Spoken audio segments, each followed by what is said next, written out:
मित्रांनो नमस्कार, मी उमेश सणस. पुण्यातली घटना आहे. जून महिना आहे.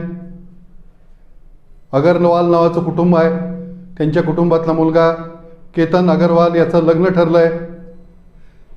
सिया गोयल नावाच्या मुलीशी ठरलं आहे. मुलाचं वय 26 आहे, मुलीचं वय 20 आहे. मुलगा उच्च शिक्षित आहे. बोस्टन युनिव्हर्सिटीमध्ये MBAची पदवी संपादन करून तो आलेला आहे भारतात.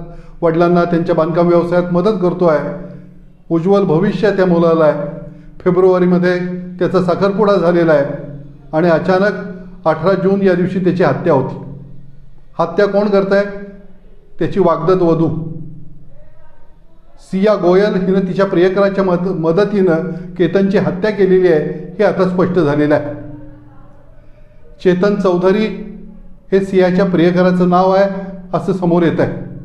दोन्ही कुटुंबांचे एकमेकांशी संबंध होते, जवळचे जिव्हाळ्याचे संबंध होते. पुण्याच्या मार्केट यार्ड परिसरातली ही कुटुंब आहेत आणि या दोघांचा विवाह, केतन आणि सिया यांचा विवाह जो आहे तो ठरवला गेला. दोघांच्या पसंतीनं ठरवला गेला. प्री वेड शूटिंगसाठी दोघं जाणार होते बाहेरगावी, बालीला जाणार होते. तिथं अचानक केतनचा पासपोर्ट सापडेना म्हणून ती ट्रिप कॅन्सल केली गेली. खरं सांगायचं तर इथपासूनच शंका निर्माण होईल असं वातावरण निर्माण झालेलं होतं.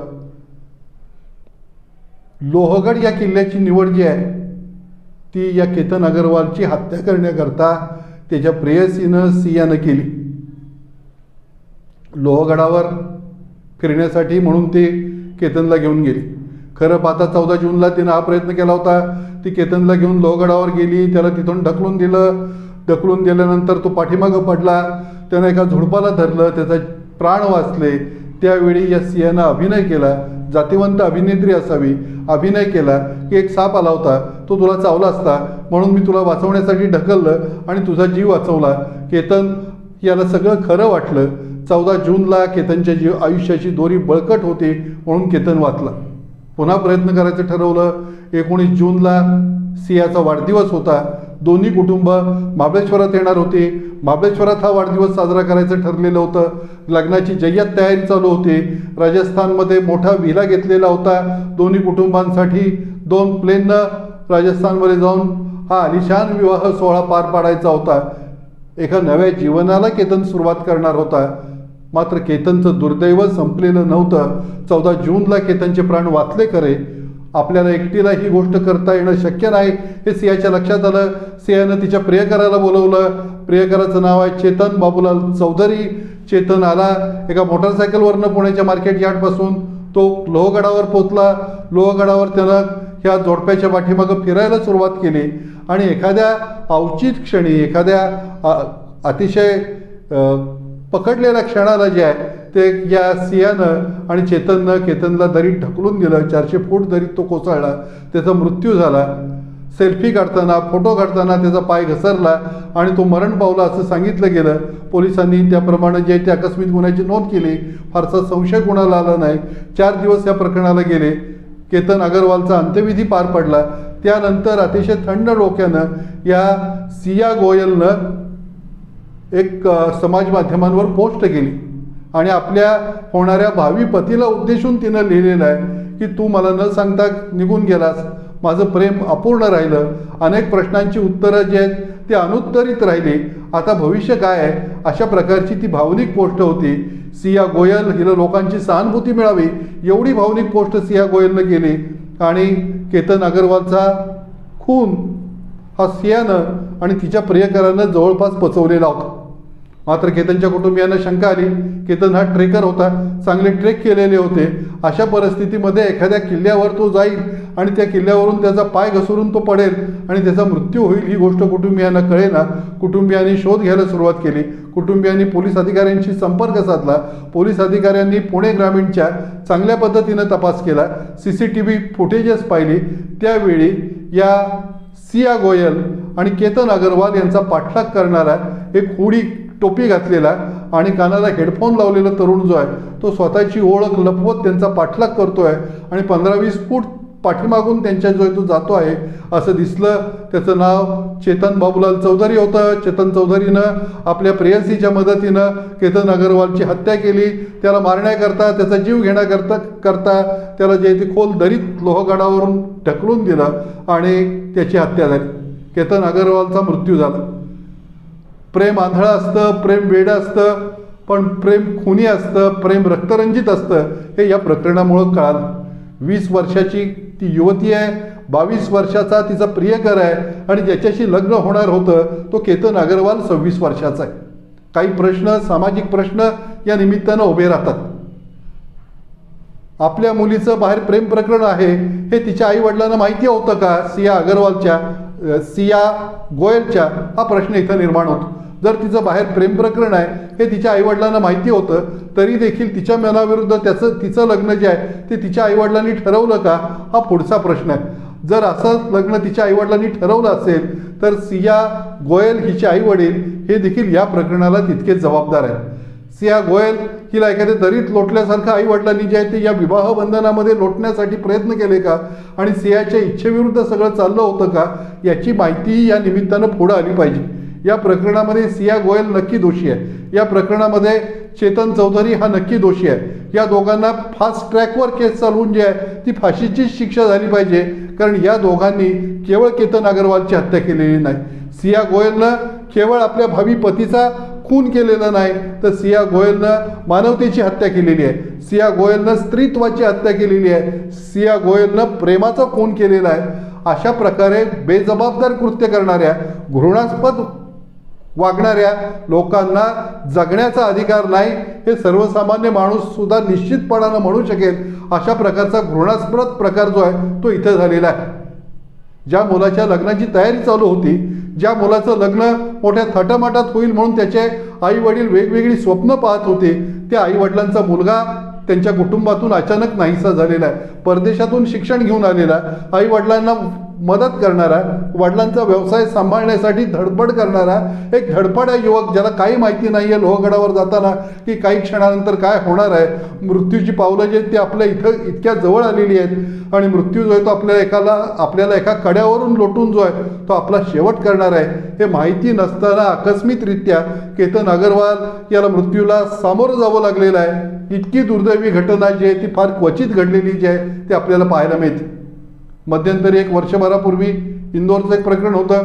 एका मुलीचं लग्न तिच्या वडिलांनी तिच्या इच्छेविरुद्ध एका तरुणाशी लावून दिलं. लग्न लावल्यानंतर ती भावी पतीला घेऊन, तिच्या झालेल्या पतीला घेऊन जे आहे ती हिमाचल प्रदेशमध्ये फिरायला गेली आणि तिच्या प्रियकराच्या मदतीनं हिमाचलमध्ये तिनं त्याच्या पतीचा खून केला, त्याची हत्या केली.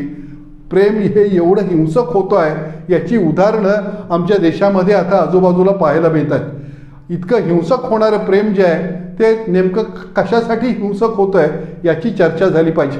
या प्रकरणामध्ये पहिल्यांदा पुणे ग्रामीण पोलिसांचं अभिनंदन करणं गरजेचं आहे की अतिशय शिताफीनं अल्पावधीमध्ये एका रहस्यमय खुनाचा शोध जो आहे तो त्यांनी चांगल्या पद्धतीनं लावलेला आहे. तपासकाम उत्तम झालेलं आहे. तपासकाम झालं आणि आरोपी सापडले याचा अर्थ चार्जशीटसुद्धा तेवढंच निर्दोष जे आहे ते कोर्टामध्ये गेलं तर या आरोपींना शिक्षा होण्याचे चान्सेस, जास्तीत जास्त शिक्षा होण्याचे चान्सेस राहतील.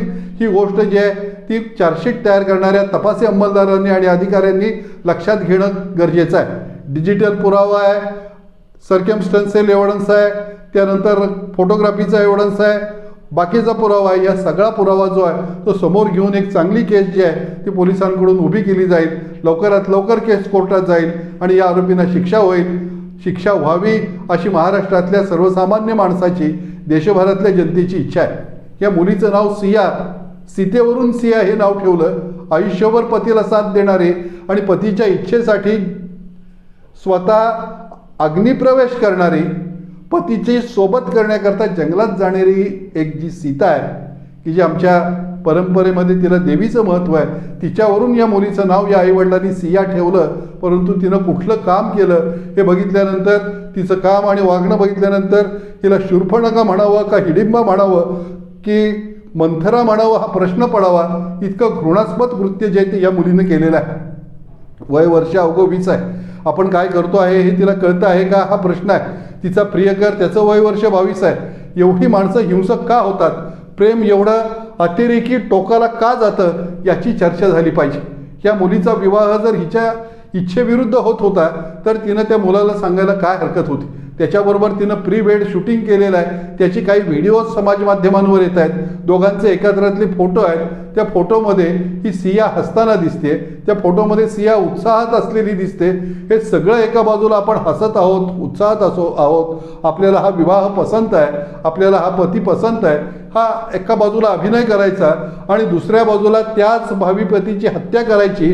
हे टोकाचं पाऊल सियानं काय उचललेलं आहे ह्याचा शोध घेणं गरजेचं आहे. ह्याच्या मुळापर्यंत जाणं गरजेचं आहे. याला जबाबदार कोण आहे हे बघणं गरजेचं आहे. एखाद्या मुलीला जर तिच्या इच्छेविरुद्ध आई वडील एखाद्या ठिकाणी विवाह बंधनात बांधणार असतील तर त्या मुलीनं असं टोकाचं पाऊल उचलावं का हा पुढचा प्रश्न आहे.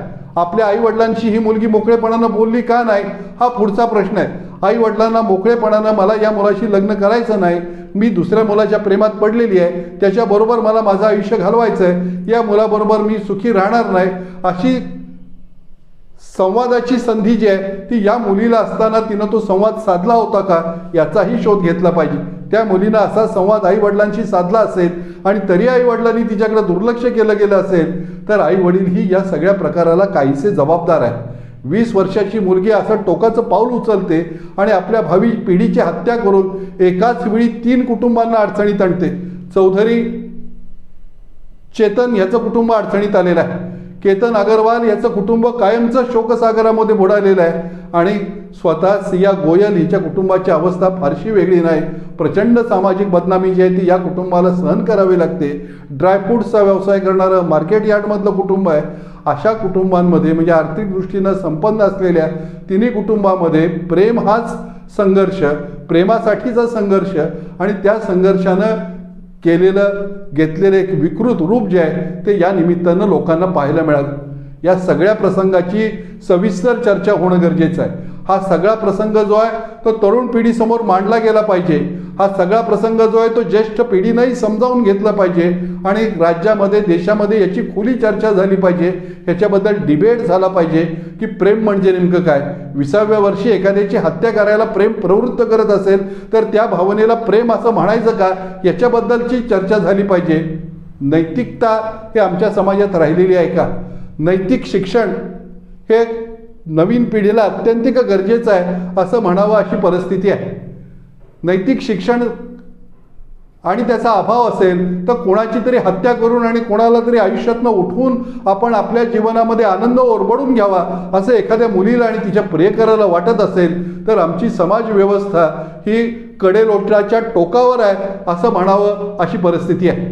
या झालेल्या प्रसंगाच्या निमित्तानं अनेक गोष्टींची चर्चा होणं गरजेचं आहे.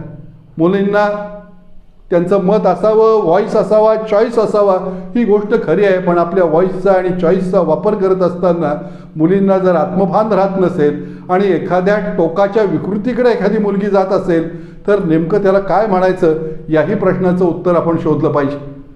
त्या मुलाच्या वडील शोकाकुल अवस्थेमध्ये माध्यमांना सामोरे गेलेले आहेत आणि त्यांनी सांगितलं या मुलीनं आम्हाला थोडंसं कळवलं असतं, या मुलीनं तिच्या प्रियकराचा आणि तिचा एखादा फोटो आम्हाला दाखवला असता तरी आम्ही हे लग्न रद्द केलं असतं. आमचा हट्ट नव्हता, आमचा आग्रह नव्हता की आमच्या मुलाचं याच मुलीशी लग्न व्हावं, परंतु आमची फसवणूक झाली. 18 तारखेला लोहगडावर जायला केतन अगरवाल हा तयार नव्हता, त्याचा विरोध होता. तेव्हा या सिया गोयलनं केतनच्या आईला फोन केला आणि तिला सांगितलं की मला जायचं आहे, माझा पुढच्या दिवशी वाढदिवस आहे, मला तिथं फिरायची आवड आहे, तुम्ही केतनला तयार करा. आईनं मुलाला तयार केलं.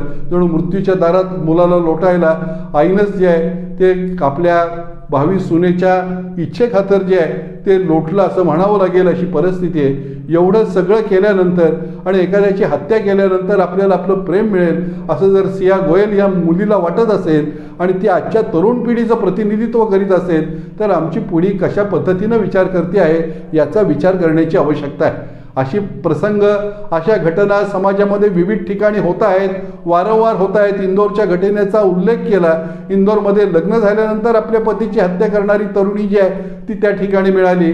या ठिकाणी लग्न ठरल्यानंतर साखरपुडा ते लग्न याच्या मधल्या काळामध्ये आपल्या पतीची हत्या करणारी युवती जी आहे ती इथं समोर आलेली आहे. मुलींचा व्हॉईस ऐकला पाहिजे, मुलींना संधी दिली पाहिजे. आई वडिलांनी मुलींचा आवाज दाबता कामा नये.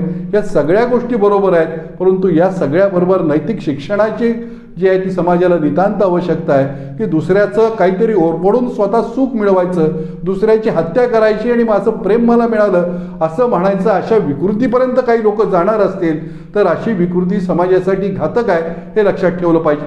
पोलिसांनी केलेलं तपास काम हे चांगल्या पद्धतीनं झालेलं आहे. या ठिकाणी समाज माध्यमांनी घेतलेली भूमिका ही अतिशय चांगली घेतलेली आहे. तथापि अग्रवाल कुटुंबियांचं दुःख हे कशानं संपणारं नाही. या मुलीच्या प्रकरणामुळं प्रेम या विषयावर खुलेपणानं चर्चा झाली पाहिजे. अनेक प्रीतिविवाह जे आहेत ते अगदी बिनदिक्कत यशस्वी होत असताना प्रेम करणारे आणि प्रीतिविवाहासाठी कोणत्याही टोकाला जाणारी एखादी पिढी असेल तर त्यांना प्रेम म्हणजे काय हेही समजावून सांगण्याची वेळ आहे. प्रेम म्हणजे आपल्या पतीच्या इच्छा आकांक्षा नसताना त्याच्याबरोबर वनवासाला जाणारी सीता हे खऱ्या अर्थानं प्रेम आहे. हे प्रेम तरुण पिढीला समजावून सांगण्याची जबाबदारी जी आहे ती ज्येष्ठांनी घेतली पाहिजे, वरिष्ठांनी घेतली पाहिजे. तरुण पिढीनं संयम ठेवला पाहिजे. एकाच वेळी अनेक गोष्टीची हत्या करून सिया गोयल ही अत्यंत घृणास्पद व्यक्ती जी आहे ती या व्यवस्थेत बनलेली आहे. केतन अग्रवालचा खून केला, प्रेमाचा खून केला, चांगुलपणाचा खून केला, माणुसकीचा खून केला आणि स्त्रीत्वाच्या स्त्रीमधल्या चांगल्या भावभावनांचा खून केला. स्त्रीमधल्या सद्गुणांचा खून करणारी ही सिया गोयल ही मानवतेसाठी कलंक आहे. तिच्यावरची केस लवकरात लवकर चालावी. तिला मदत करणारे, सहकार्य करणारे आणखी कोणी असतील तर त्यांनाही कडक शिक्षा व्हावी. पण या निमित्तानं प्रेम म्हणजे काय, या निमित्तानं आईवडिलांचे आणि मुलींचे संबंध कसे असावेत, आईवडिलांचे आणि मुलाचे संबंध कसे असावेत, दोन पिढ्यांमध्ये चर्चा होणं गरजेचं आहे. आणि प्रेम करत असताना, विवाह ठरवत असताना सर्व गोष्टींची सर्वांगीण चौकशी करणं गरजेचं आहे. या सगळ्या गोष्टीची चर्चा समाजात मोकळेपणानं व्हावी, खुलेपणानं व्हावी, म्हणजे भविष्यात केतन अग्रवालसारखं कुठलं प्रकरण होणार नाही. त्यासाठी प्रयत्न करूया. जय भवानी, जय शिवाजी.